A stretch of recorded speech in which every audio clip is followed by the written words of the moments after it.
I want to begin today by just simply asking two questions. The first one kind of what we're talking about. The first one is this: what aspect of God are you most grateful for? What is it about God that you're most grateful for? You know, kind of like think about this. You know how like you have lovebirds, and they always say, "What is it about your spouse, your significant other, that you love the most?" You know, you say your eyes, you know, or your hands, or whatever it is you love about your spouse. People love hands, okay? but when you look at God, what is it about God that you love the most, that you are most thankful for? Jesus, yeah. So is it His power? Is it His sovereignty? The fact that God never changes, you know? Is that what we're most grateful for? Is it His goodness? His holiness? Almost every time we ask that question, the response that comes key is love. I think most people would agree that God's love is what stands out, because we always say God is love. And there have been studies on this, and polls done, and it asks people, what can we agree about God? And you know, there's lots of beliefs about God, lots of different ideas, and no matter what your spirituality is, whether you are a person who goes to church every Sunday or rarely goes to church, if you believe the Bible is God's Word, or if you think that, you know, that God is just some force out in the sky, one thing almost everybody agrees on is this: God is love. They say that God is love. So this leads me to the second question. What's our basis for saying that? How do we know that God is love? Where do we get that idea that God is love?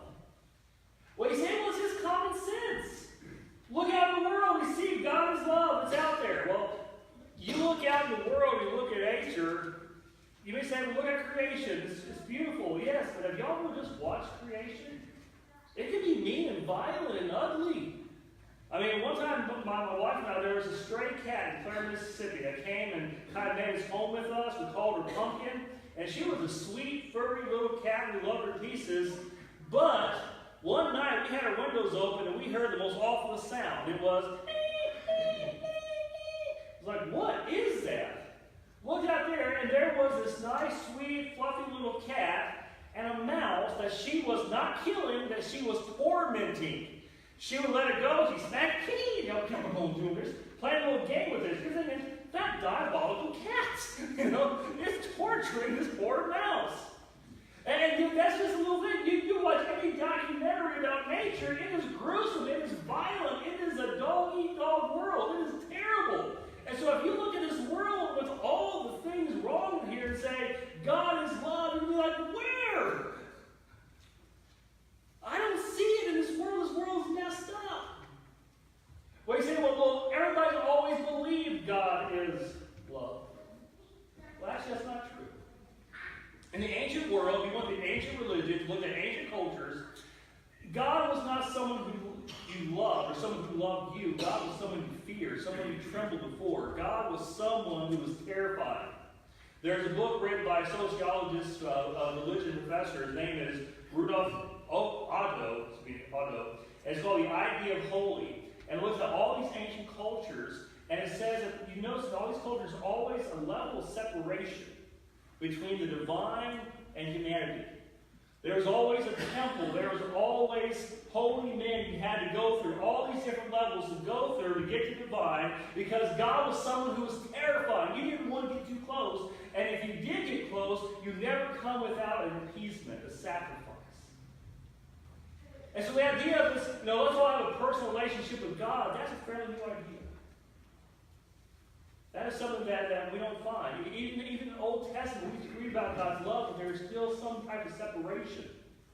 There's still some fear and trembling. So where do we get this idea that God is love? And that we have a relationship. He comes to us, we come to Him, we talk to Him, we have this relationship with Him, is found in one place, like you said. Jesus Christ. Jesus Christ. And there we get this picture of God as love that forever changes us, that forever. And the thing is, in the Old Testament, it's hinted at, but but we see it truly fleshed out in Jesus. And so we come to Psalm 107. It's a psalm about giving thanks. But there's two bookend commands here. I want you to see this. It starts with a command and ends with a command. And we're going to tie these two together. The first command is this. Give thanks to the Lord, for he is good. His love endures forever. So this is our first command. Give thanks. Now I said, when we say give thanks, we're all going to give thanks this weekend for our turkey, for the dressing, for the pies, for all these things. And we're grateful, but, gratefulness and thankfulness is not this general feeling. If you're going to be thankful, you're going to be thankful to someone. So the answer is, who are we thankful to? What a sad feeling to have this experience of gratefulness, but have no one to be grateful to. In fact, if you ever saw that video, I'm sure you've seen it before, of when Tom Brady began his career, and I was going to show it, but it's too humiliating because I've been there before, but where he goes to high-five someone, and no one will high-five him. Can y'all imagine how sad that is? And you're like, thank you, Lord, thank you, and one goes and say thank you, but there's no one to, who do you high-five to? But here's the thing, he says, give thanks to the Lord, to God. And look what it says about his love. He is good, his love endures forever. And this is what we know, his love. And that word, the love there, that's not what we talk about love today. We talk about I love turkey. Y'all, I know I'm fixated on this. I'm hungry. But, we say we love pie, we love these things, but that's not love. This love, the word that is used here in Hebrew is chesed. And it means, it's like agape in the Greek language for love, but it's more than just unconditional love. It's unchanging love. It's love that says that no matter what you do, I will love you. No matter where you go, I will love you. There is nothing you can do to make me take my love away from you. In other words, this is the language of a covenant where it says, my love is given to you, and it is not based upon you, but because I am love, I give that love to you, and it sticks on you. And this kind of love is one that just changes everything. And so the first thing is, give thanks to God, his love endures forever. But the second one is, it comes to the last verse 43. Whoever is wise, let him heed these things and consider the great love of the Lord. To consider and ponder the great love of the Lord. Let me ask you, when was the last time you really just stopped and thought about God's love for you? When's the last time you just stopped and said, God, you love me? How great is your love for me? What does that love entail? What does that love look like? I think a lot of times we've heard this idea that God is loved so much, and we just kind of rush through it. We say, oh yeah, God loves me. But let that sink in for a moment. Let's say consider, it means to ponder, it means to let it go around. Whoever is wise, let be wise. In other words, this is not just knowledge of this. This is where you allow this to come into your life and let it penetrate your very being and change who you are, change your life, change everything. Let the idea that you are loved by God transform everything about you. Think of that. Consider it.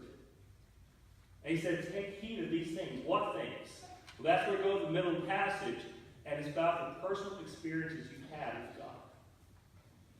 It's about how you have experienced this love of God in your life.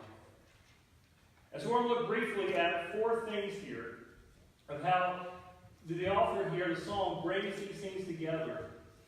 There are situations in life that we can relate to. Now, I'm going to put on my little nerd hat for a moment to say, before we get to that part, that this passage, this psalm, was written after the Babylonian exile. Okay, so that's the context. So this is written after these people, the children of Israel, had denied God, defied God, had went away, and had been punished for 70 years. They had suffered for their sins. And God brought them back. God restored them. He brought them back from east, north, south, and west. Brought them all over and brought them back home.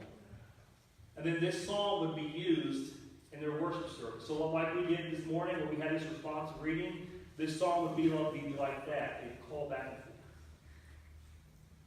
But it was their story. And so as we look at this, I want you to think of these 4 examples of how they tie into us, where we find ourselves. So, just real quick here. These 4 people, there's 4 different situations where God delivers these people. And there's a 4-fold pattern here. So in your sermon cheat sheet, you notice I left these blank because I want this to be your story. I want you to write down what you experienced when you were in this situation.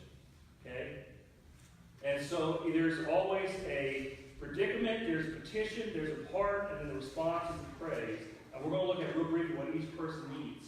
So the first thing I want you to, so if everybody, I'll go ahead and open back up to Psalm 107.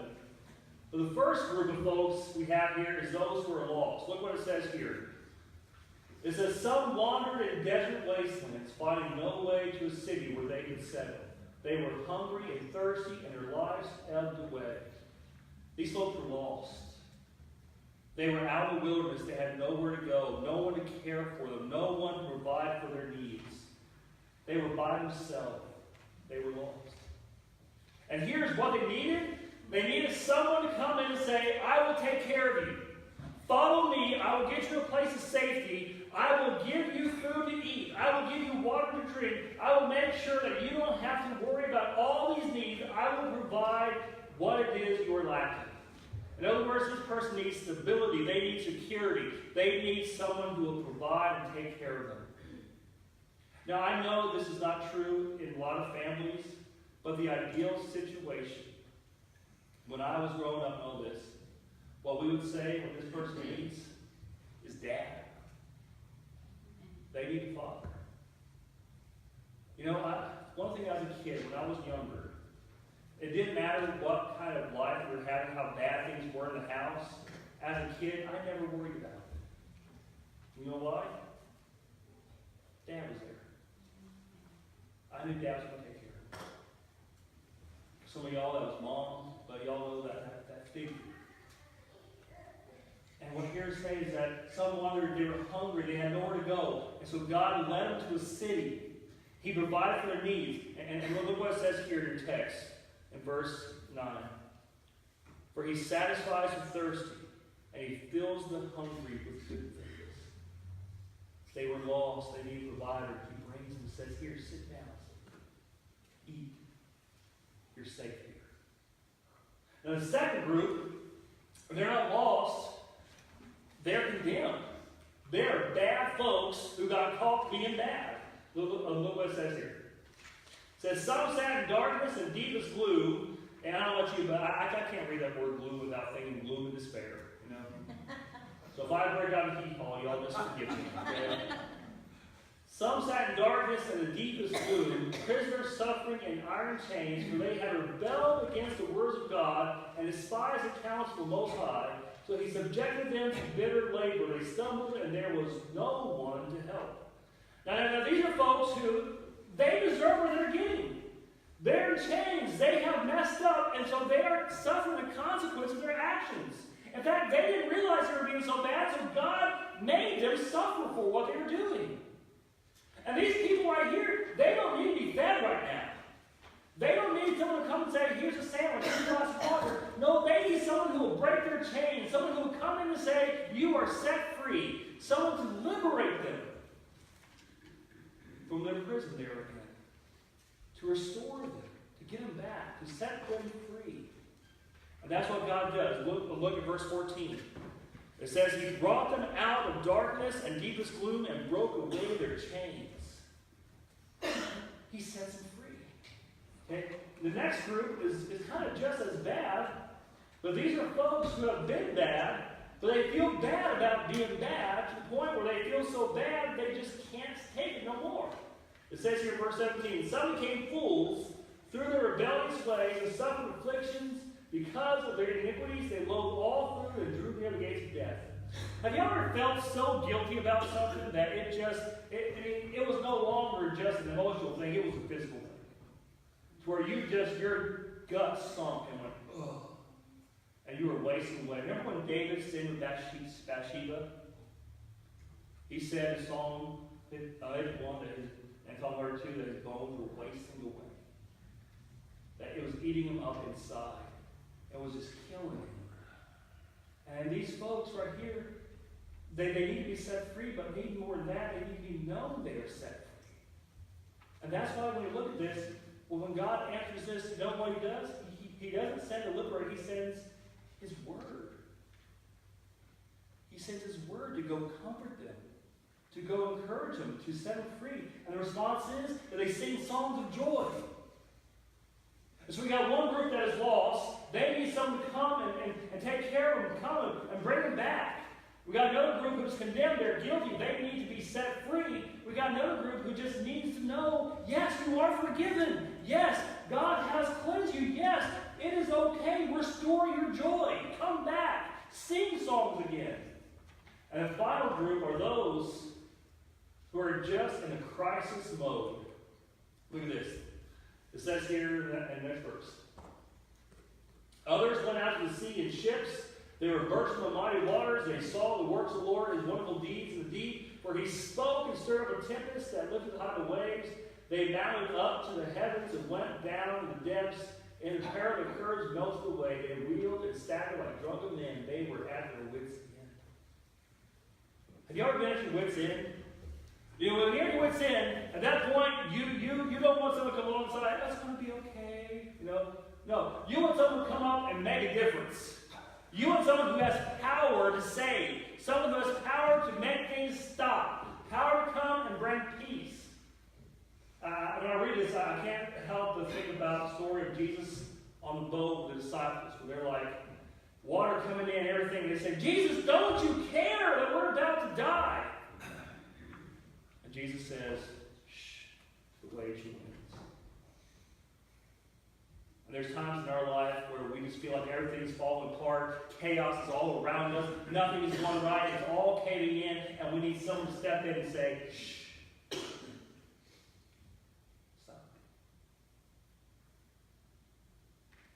All four of these folks, all four situations, but I guarantee you at some point in your life, you can say, been there, been there, been there, been there. But now you notice the theme of all these. What did all these people do? And this leads us to our so whats. In each group, each time, their response is they cried out to God in their troubled distress. So that's the first so what. No matter where you are, what you've done, cry out to God. And I love this because the two groups in the middle, they deserve what they were getting. They made their mess. But they cried out to God, and God answered their prayers. You see, this is an example of God's love for us. This may shock you, but God doesn't love you because you're special. I won't say you are special. That's not why God loves you. God doesn't love you because you are so good. God definitely doesn't love you because you're handsome. Some of you. God loves you because he is love. And he has placed his love on you. And that love doesn't change. It doesn't change because you've done something stupid. It doesn't change because you've done something good. It doesn't change because you feel bad. It doesn't change because you feel good. God's love doesn't change. His love is always there. It's that Hesed love. His love remains. And so wherever you are, whatever you've done, whatever you've been through, cry out to God. And he is right there. And that leads us to our second one. Grace, grace, grace. These people did not deserve God's love. They did not deserve God's help. But every time they cried out, every time God answered. Why? Because God's grace works that way. God's grace isn't based on merit. In fact, grace, if we were deserving, wouldn't be grace at all. But God's given grace upon grace upon grace. Third, once you see that God's love is complete love. All these four situations are all a bit different, but God's love met every need. And that's why when you cry out to God, no matter where you're at, God knows exactly what to give you. God knows exactly how to answer. God knows exactly what to provide to make it all okay. Sometimes that's a great answer to your prayer. Sometimes that's you know what? Stick with me. We're going to go through this together. Sometimes it's, you know what? We need to get you in trouble so you can get back to me. But God's grace is always there. His love is complete. But finally, the greatest example of this is God's love in Jesus Christ. The thing about this, have we all been lost? Yeah. We've all been that sheep wandering away from the fold. He came to search for us and brought us back. Have we all been condemned, prisoners? Yes, guilty of our sins. But He breaks the power of cancel sin and sets the prisoner free. Have we all been stricken with guilt where it is overwhelming us? And then Jesus says, the one the Son sets is free indeed. Have we all been in peril? Yeah, we all deserve hell. But we have a rescuer. So we see all this. How can our response to this kind of love? What should we say to that? What should we do? Because we owe our very lives to God. What should we say? 2 words. Thank you. Thank you. I want to close by sharing a story that I found this week, and I've heard before, but it just really was just, I tell you, it's one of those Niagara Falls things, okay? So I'm just going to get you all ready, okay? It's one of those things that's very sad. But y'all might have heard the name of Nicholas Winton, okay? In 1939, the eve of World War II, he was a young British stockbroker, and he risked his life because he knew what was coming down in Czechoslovakia about the Germans coming over and killing all the Jews. And so he made it his life to save as many kids as possible.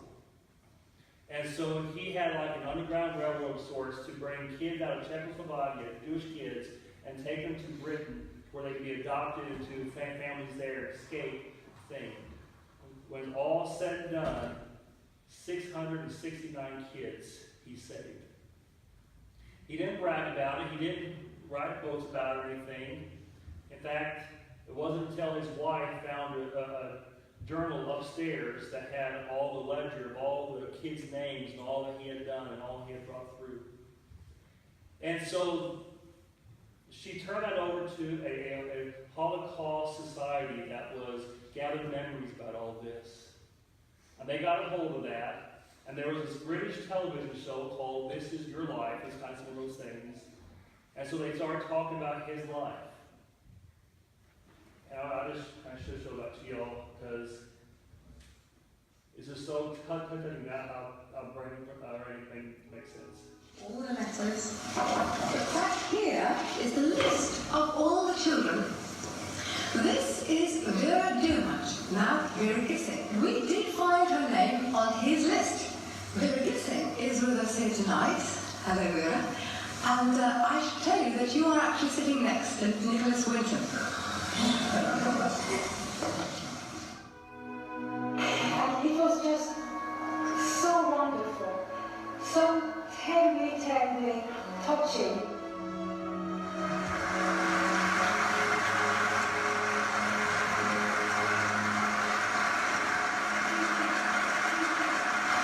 Yes, is there anyone in our audience tonight who owes their life to Nicholas Winton? If so, could you stand up, please?